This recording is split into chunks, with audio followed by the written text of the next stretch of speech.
there, it's Natasha and thank you so much for joining me today. Now this little piece of artwork was done by my daughter who just turned 5 years old. She was sitting at my craft desk and had used some Oxide inks and popped them out onto an acrylic block, and she was using a pipette to make these beautiful big splatters and drops, and she was having a ball. And it sat on my craft desk to dry over the next little bit, and I just thought how fun that would be to have a go myself. So that's what I'm going to do. I am using Distress Oxide Reinkers for this technique. However, I can imagine that any liquid medium would work well for this. So even if you had some watercolors that you wanted to thin down, or some acrylic paints that you thin down, any reinkers that you had, you might even choose to mix some mica powder with water that you could suck up into a pipette, and you might have to use a fixative like hairspray or something to get the mica powders to hold, but anything basically that you can turn liquid.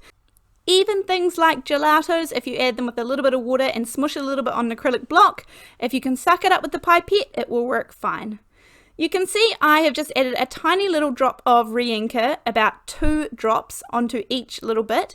Then I am adding a few more drops of water.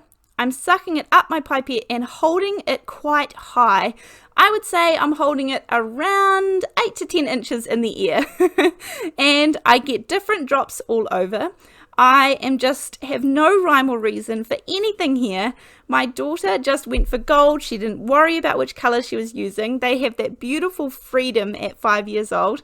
And I was trying to follow suit. So usually I wouldn't put orange and purple and green together, because if they happen to mix, they would definitely make mud.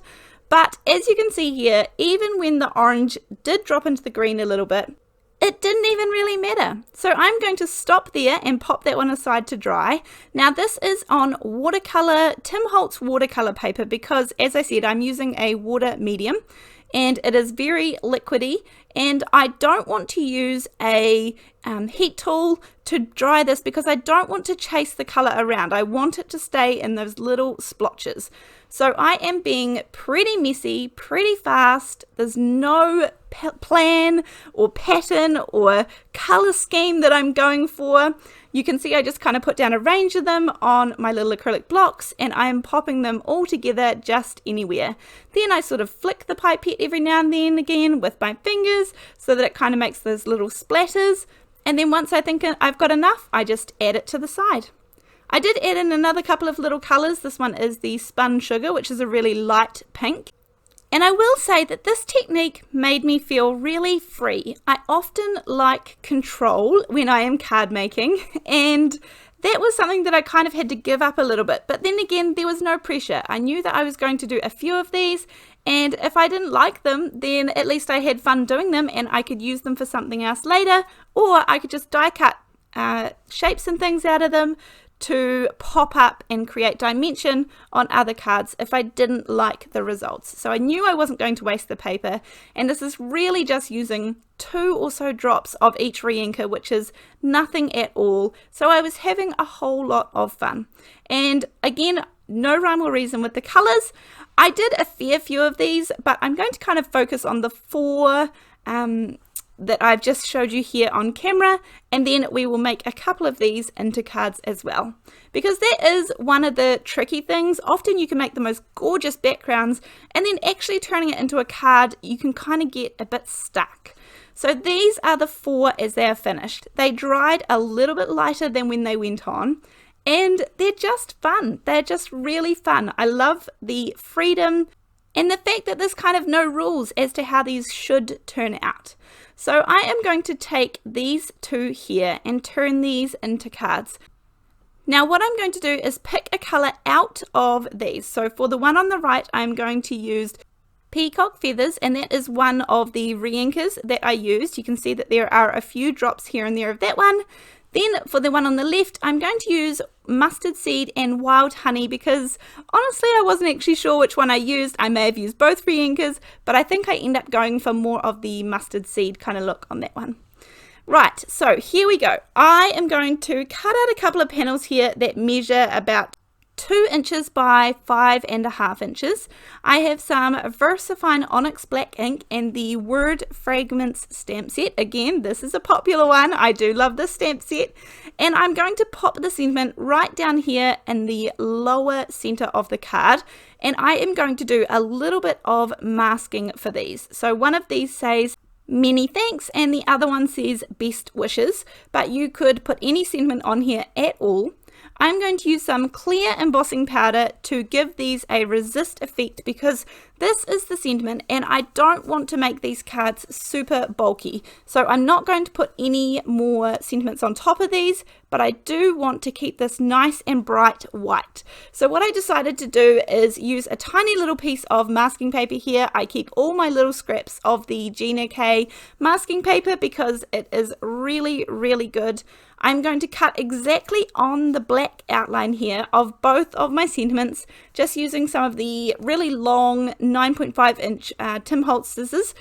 Now, I know I've said it before, but these are definitely something I use in every single video. These are used very, very often in my craft space. So I am going to pop the little mask directly over the sentiment, and that will keep us from stamping on it. Then I'm going to take this stamp set here. And this one is called Natural Elements, and the main reason that I picked up this stamp set, although you've seen it used in plenty of videos before on my channel, the main reason I picked it up in the first place is for those 2 really long, gorgeous big focal point stamps there. So I am going to use a stamping tool for this. This is the Mini Misty, and I am going to put just one stamp on this first one. So I use my anti-static powder bag, which is really important, some Versamark sticky embossing ink, and it's really good to make sure that your embossing pad is nice and juicy because there is nothing worse than a dry embossing pad and you getting a really average image after you put the embossing powder on. So make sure it's nice and juicy. And for this one, I'm going to be doing a resist, so I just need either some white or some clear embossing powder. I chose to go with some clear just because that was first I picked up today, and I've gone right over top of my mask, which is on my sentiment. So don't worry about that. It is masking what we need for the minute. Here is the second strip. Now I'm going to rearrange this one so it's slightly over to the left. Make sure I use my anti-static powder bag again. Then ink up the stamp just like I did the first time round, and as I said, it's angled over to the left a little bit because I'm going to pop the other one on as well. But first of all, just because it seemed easier, I'm going to do the whole process with this one. So I put the embossing powder on, then I'm going to melt it, then I'll put it back in my stamping tool. And this one here, I am going to pop it down facing over to the right a little bit more. Then I'm going to pick it up and just angle that stem down a little bit more so it kind of goes in the right direction and looking like it's just not quite so straight. So same process, adding some Versamark embossing ink and then pop the embossing powder on, and again I'm going right over top of the mask and over top of the first image that we heat embossed. So they do cross over down the bottom, of course, and I know it's really hard to see because obviously it's clear, but this is where you are going to see it. So I am using the Peacock feathers. Like I said, this coordinates with the colors in my background, and I don't want there to be a whole lot of ink for this, so I'm definitely making sure that I have the right amount on my finger dauber. It's better to go in with less ink and go more times over it. That way you'll get a smoother result rather than just dipping it straight into your ink pad and then taking it straight to your paper where you risk kind of getting that big blob of fresh ink on your project. So once I have got a nice light layer over the entire little panel, I'm going to go around the edges with a slightly heavier hand, and I'm not dabbing off the ink this time after I dab it into the ink pad because I want there to be a really nice defined border, and again I want these all to be similar colors to what is in my background. So that helps everything, keep everything coordinated and cohesive by using the same colors over and over again throughout my card. So that was the first one. Now this is the second one here, where this is the mustard seed that I'm going to use first, and this is definitely a real yellow color. Then I'm going to use a little bit of the wild honey and go around the edges just to darken it up. I couldn't actually remember which Reinkers I ended up using, so it doesn't matter as long as it roughly looks like it matches. because as I just said before, I'm trying to keep the same colors.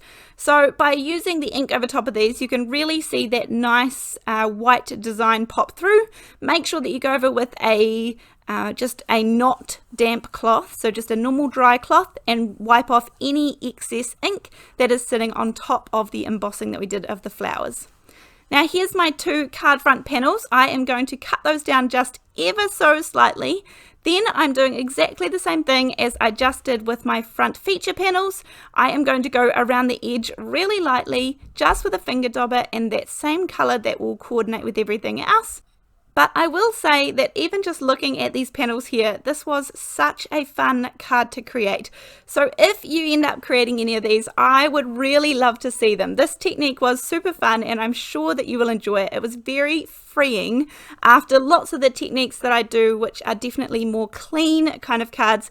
This background did not quite follow suit. However, I didn't feel overwhelmed by doing them, which is often how I feel when I kind of do techniques that don't kind of have a specific outcome.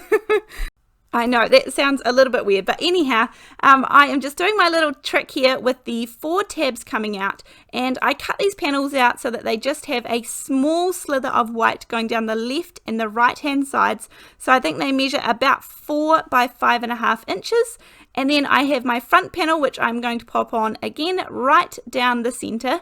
And it does cover up a little bit of my background, but unless you wanted to kind of do this in vellum, which would definitely be another option, I wanted to have that nice bright colorful panel on the front because one of them was a thank you card and one of them was best wishes. So I wanted them to, I didn't need to kind of tone them down. I enjoyed the color in these cards today.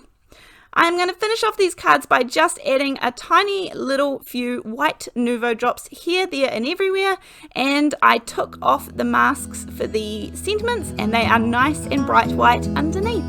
Thank you so much for joining me today and I really look forward to seeing you in the next video. I hope you enjoyed this one. Thanks, bye!